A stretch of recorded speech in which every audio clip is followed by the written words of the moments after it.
एक गांव में महिपाल और उसकी बीवी रेखा रहते थे। दोनों का एक 15 साल का बेटा शिवम था। महिपाल का परिवार बेहद गरीब था, इसीलिए वो अपने गांव से रोजगार की तलाश में शहर चले गए। उनके पास कुछ रुपए थे। महिपाल अपनी बीवी रेखा और बेटे के साथ एक अनजान शहर के बस स्टॉप पर बस से उतरे। अब्बू, अब हम कहाँ रहेंगे? बेटा, हमारा कोई घर नहीं है, लेकिन कोशिश करेंगे तो सब हो जाएगा। लेकिन अब्बू, हमने गांव में कोशिश क्यों नहीं की? वहाँ तो हमारा घर भी था। गांव में ज्यादा रोजगार नहीं होते, वहाँ सिर्फ खेत होते हैं और खेत भी हमारे पास नहीं है। हम ऐसा करते हैं कि यहीं पास में फुटपाथ पर बैठ जाते हैं। मेरे दिमाग में एक तरकीब है। हम यहाँ नान रोटी का ठेला लगा लेते हैं, आगे की उसकी बात सोचेंगे। महिपाल और शिवम को ये तरकीब बेहद पसंद आई और उन्होंने लकड़ी और पत्थर का इंतजाम करके एक टेम्पररी ठेले जैसा जगह बना दिया और उन पैसों से नान बनाने की एक भट्ठी लगा दी और अगले रोज से ही उन्होंने नान बेचना शुरू कर दिया। शिवम ने फुटपाथ पर ही सोने का इंतजाम कर लिया। नान, गरम गरम नान, जो एक बार खाए वो बार बार आए। बहुत सस्ते जायकेदार नान। बहुत ही जायकेदार नान है। तभी एक आदमी वहाँ से गुजर रहा था। आवाज सुनकर वो भी नान की दुकान पर आया। बहुत भूख लगी है, नान खा लेता हूँ। भाई साहब, कितने रुपए की प्लेट है? जनाब, बस 20 रुपए की। अरे जनाब, इतना सस्ता दे रहे हैं, इसकी क्वालिटी तो अच्छी है ना? हाँ भाईजान, इसकी क्वालिटी एकदम ठीक है। एक बार खाकर तो देखिए, फिर आप कहिएगा कि वाह। ठीक है, एक प्लेट दे दीजिए। रेखा ने एक प्लेट आगे कर दी। उसने खाया और खूब तारीफ की। आहिस्ता आहिस्ता महिपाल के नान की तारीफ बढ़ने लगी और खूब खरीदार आने लगे और बढ़िया कारोबार चलने लगा। सुबह शिवम ने सफाई की और महिपाल और रेखा ने नान बनाने की तैयारियां शुरू कर दी। अब हमें घर बनाने का सोचना चाहिए। लेकिन हमें उससे पहले जमीन खरीदनी होगी। हाँ, हम धीरे धीरे पैसे जमा करते हैं और फिर एक दिन अपना घर ले लेंगे। खुदा की मेहरबानी से अपना काम सही चल रहा है। तभी वहाँ बसंत नाम का एक आदमी आया। अरे भाई, एक प्लेट नान दो। महिपाल ने नान लगा कर दी। बसंत नान खाकर, इसमें तो कोई जायका ही नहीं है। ऐसा कहकर बसंत ने प्लेट कचरे के डिब्बे में फेंक दिया। वहाँ खड़े ग्राहक भी ये सुन रहे थे। अरे, मैंने तो महिपाल का बहुत नाम सुना था। हम तो पहली बार आए हैं, अब हम इससे नहीं खाएंगे। तभी पीछे से एक औरत नान का ठेला लेकर आवाज लगाते हुए आई। वो औरत बसंत की पत्नी थी। उसने नान की भट्टी के पास अपना ठेला खड़ा किया, जहाँ ग्राहक पहले से ही खड़े थे। बिल्कुल गरम गरम नान, ताजी नान, अच्छी और जायकेदार सब्जियों के साथ। अरे चलो, इस खातून के पास चलते हैं, इसके नान अच्छे होंगे। सभी लोग बसंत के ठेले पर आ गए और वहाँ उन्होंने नान खाई और बाकी लोग भी बसंत के पास ही आ रहे थे। हमारा तो काम बिल्कुल ही बंद हो गया है, अब हम क्या करेंगे? खुदा सबका हिसाब रखता है। वो अपने खाने में बहुत ज्यादा मिलावट करता है, उसका नतीजा एक दिन जरूर आएगा। बसंत के नान खाने से लोगों की तबीयत खराब होने लगी और लोगों ने उसके पास जाना बंद कर दिया। लोग वापस महिपाल के पास आने लगे। ये देखकर बसंत को बहुत दुख हुआ। इसका कुछ तो करना होगा। बसंत अपनी बीवी के साथ मिलकर नई नई तरकीबें ढूंढने लगा। अगले रोज महिपाल अपने परिवार के साथ एक दिन के लिए बाहर गया, जिसका फायदा बसंत को मिल गया। आज तो सही मौका है, आज महिपाल से बदला लेकर ही रहूंगा। बसंत ने मौके का फायदा उठाया और महिपाल का सारा सामान तोड़ फोड़ कर फेंक दिया। अब आया ना मजा, मैं तो बहुत खुश हुआ। बसंत ऐसा करके बहुत खुश हुआ और शाम को महिपाल अपने परिवार के साथ वापस आया तो उसने देखा कि सब कुछ टूटा फूटा पड़ा था। ये देखकर उसके होश उड़ गए। ये क्या हो गया? ये किसने किया? अब्बू, अब हम क्या करेंगे? किस्मत ने एक बार फिर वहीं वापस लाकर खड़ा कर दिया है। कोई बात नहीं, हमारे पास जो भी पैसे हैं हम उनसे नई शुरुआत करेंगे। अंडों के चोरी हो जाने के बाद मुर्गी अंडे देना तो नहीं छोड़ती ना, तो हम कैसे हार मान सकते हैं?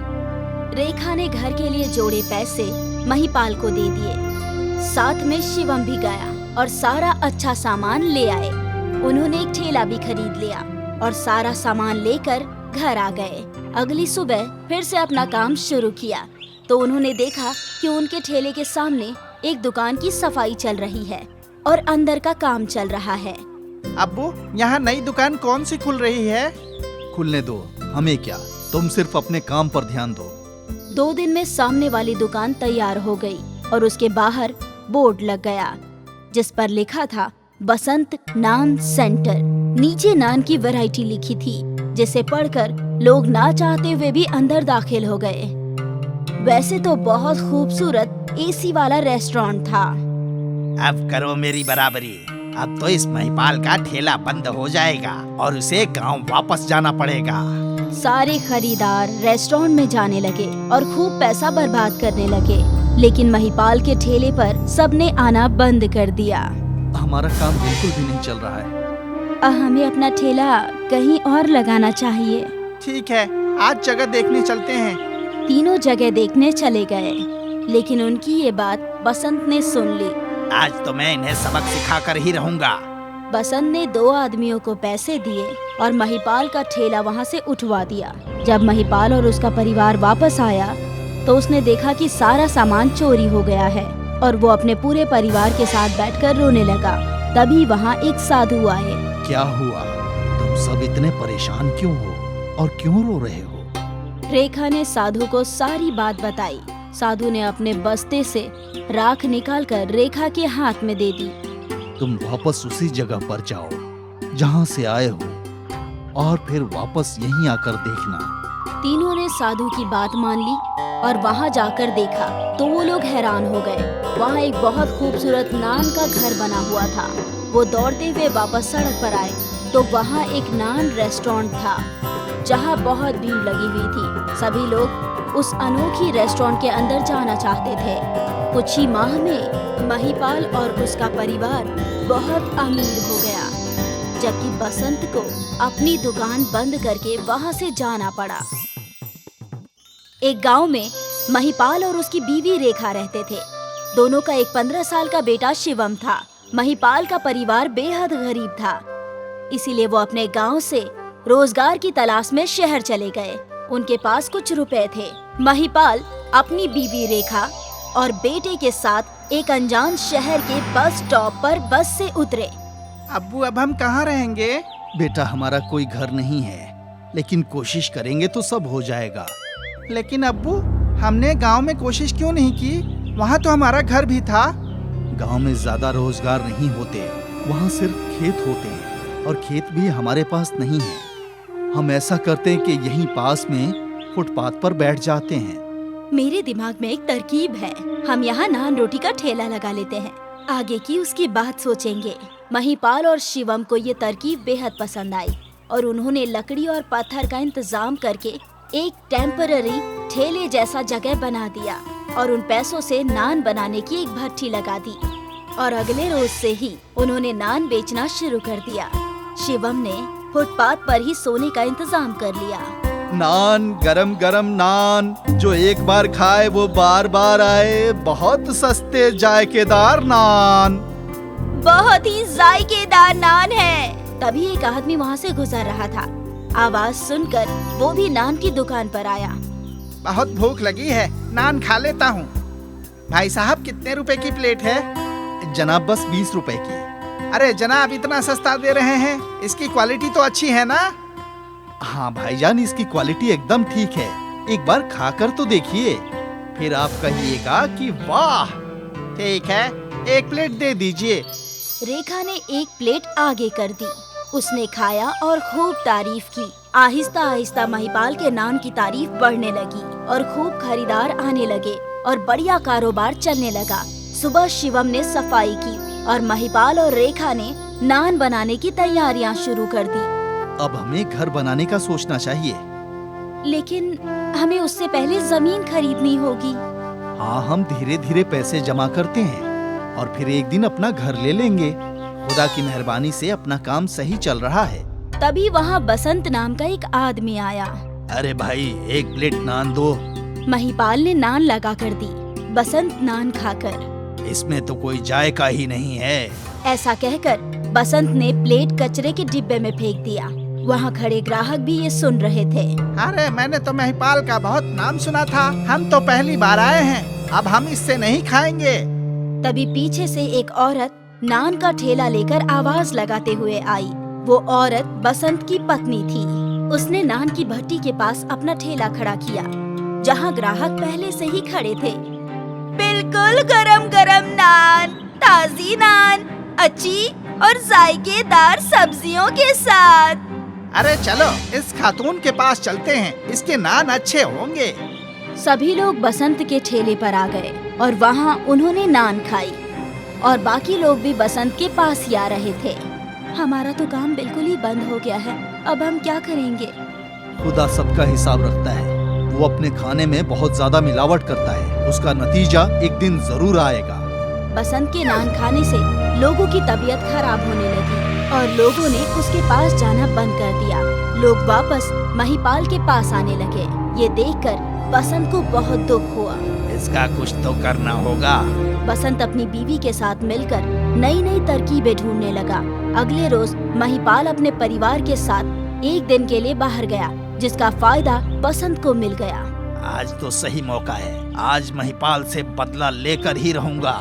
बसंत ने मौके का फायदा उठाया और महिपाल का सारा सामान तोड़ फोड़ कर फेंक दिया। अब आया ना मजा, मैं तो बहुत खुश हुआ।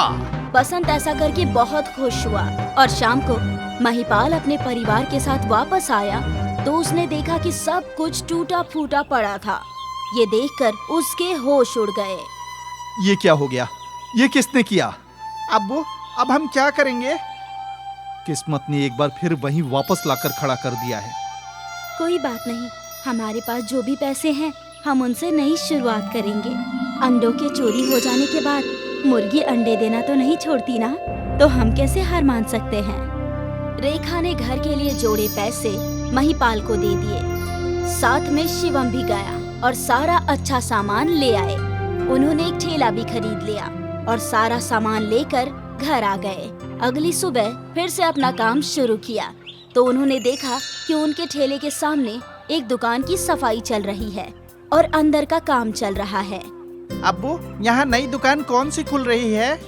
खुलने दो, हमें क्या, तुम सिर्फ अपने काम पर ध्यान दो। 2 दिन में सामने वाली दुकान तैयार हो गई और उसके बाहर बोर्ड लग गया जिस पर लिखा था बसंत नान सेंटर। नीचे नान की वैरायटी लिखी थी जिसे पढ़कर लोग ना चाहते हुए भी अंदर दाखिल हो गए। वैसे तो बहुत खूबसूरत एसी वाला रेस्टोरेंट था। अब करो मेरी बराबरी, अब तो इस महिपाल का ठेला बंद हो जाएगा और उसे गांव वापस जाना पड़ेगा।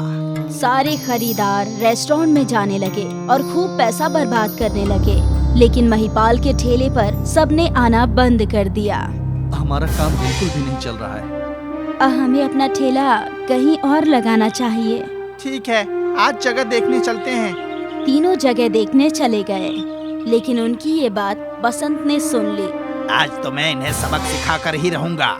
बसंत ने 2 आदमियों को पैसे दिए और महिपाल का ठेला वहाँ से उठवा दिया। जब महिपाल और उसका परिवार वापस आया तो उसने देखा कि सारा सामान चोरी हो गया है और वो अपने पूरे परिवार के साथ बैठकर रोने लगा।